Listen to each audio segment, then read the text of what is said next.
Romance das Meninas, ele foi lançado em 1973 e em 1974 ele foi premiado com o Prêmio Jabuti na categoria romance.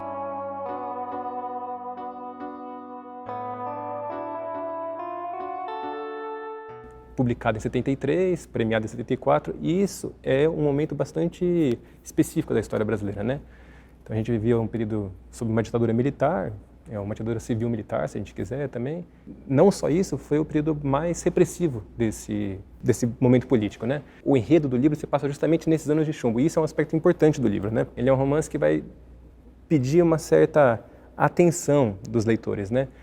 Porque ele se desenrola menos no andamento das ações, não tem um arco narrativo com grandes ações dramáticas, grandes viradas, tá? Então a gente entra na cabeça de uma personagem, depois entra na cabeça de uma outra personagem, e aí esse todo vai formando uma espécie de mosaico de pensamentos que compõem o enredo da obra. Então a gente pode pensar também na estrutura do livro, né, a partir de uma imagem que aparece na epígrafe do livro. E eu vou ler a epígrafe. Ana Clara, não envesga, disse uma Clotilde na hora de bater a foto. Enfia a blusa na calça, Lia, depressa. E não faça careta, Lorena. Você está fazendo careta.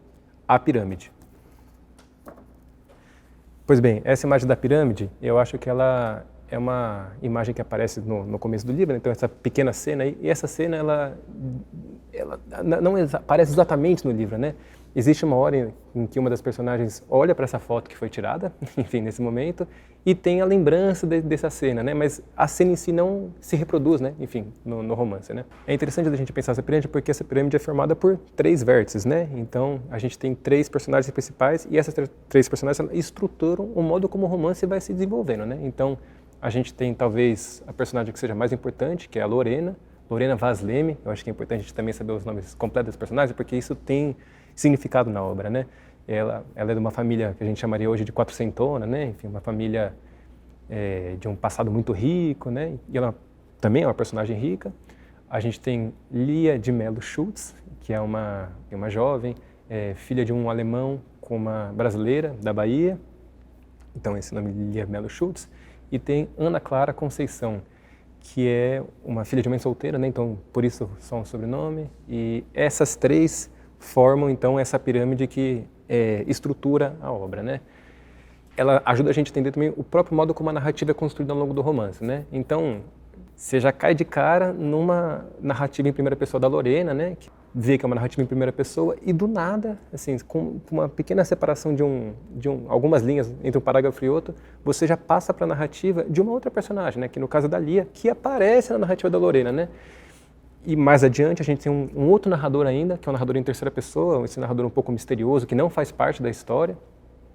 E por fim a gente volta para Ana Clara. A gente tem em mente que a narração ela vai se estruturar a partir de um certo rodízio entre esses 4 narradores, né? Lorena, Ana Clara, Lia em primeira pessoa e esse narrador em terceira pessoa que vez ou outra aparece e faz algumas pontuações, né? Não são marcadas no livro, assim, agora fala o terceiro narrador ou agora fala a personagem, né? Então tem um certo fluxo narrativo que vai se transferindo de uma personagem para outra sem ser exatamente claro. Mas esse narrador em primeira pessoa tem um aspecto que eu acho interessante a gente saber, que ele não é um narrador que vai procurar dar um sentido claro para as coisas. Então às vezes a gente toma contato com uma história da voz narrativa de uma e depois a mesma história se passa de uma outra pessoa e a gente vai ter que lidar com essa contraposição de versões sobre o mesmo fato.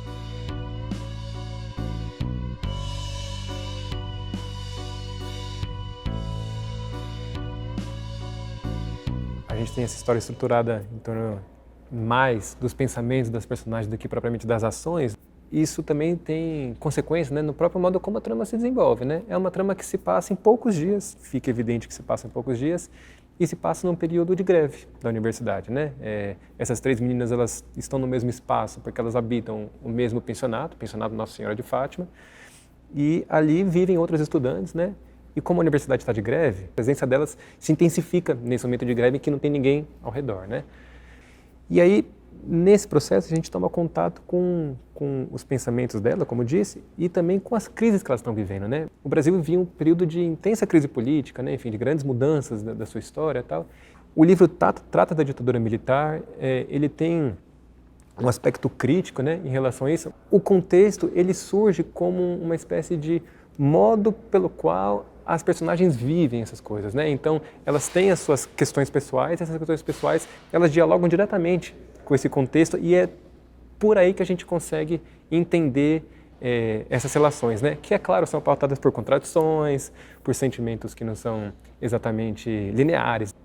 Então, essas crises que essas personagens vivem, que têm relação direta, né, com o contexto em que elas vivem, né, elas também tomam uma espécie de feição singular em cada uma delas, né, e cada uma delas dá forma para tipos sociais que viviam naquele período, né. Então, a gente tem na Lorena, né, essa figura que é rica, né, então a Lorena é essa personagem que vive uma vida muito boa em termos materiais, né, mas, ao mesmo tempo, tem uma crise familiar muito grande, né? Porque ela presenciou a morte de um irmão pela mão do outro. Então, a Lia tem esse desejo revolucionário, né? Ela é uma militante política e quer fazer uma revolução. E, ao mesmo tempo, ela tem um pai que foi nazista, né? E ela não consegue muito lidar muito bem com isso. Para quem está de fora, parece que ela não quer acreditar que isso aconteceu.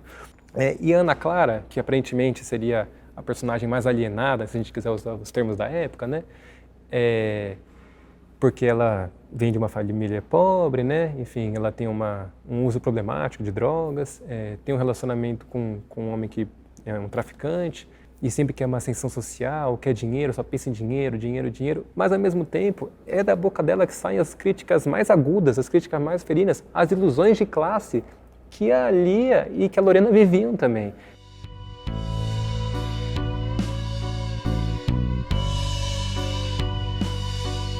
Acho que o livro tem um outro ponto que é interessante também, que temas que são marcantes da cultura ocidental, psicanálise, marxismo, uso de drogas e coisas também estão de alguma maneira associadas à juventude, né? Rock and roll, Jimi Hendrix é um artista que está sempre aparecendo no livro e tal.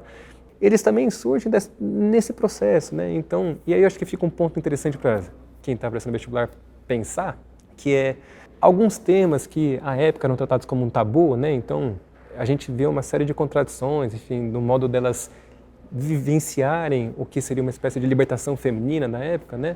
Hoje, as questões de gênero já não estão nesse mesmo lugar, né? Então, aquilo que era um tabu, hoje pra gente parece uma coisa meio aceitável e assim, também repensar as próprias coisas que a gente vive, né? De que aquilo que é um tabu hoje, na época, talvez não fosse tanto, né? Então, essas coisas que a juventude na época vivia pode também dar margem pra gente pensar o que a nossa juventude de hoje vive também, né?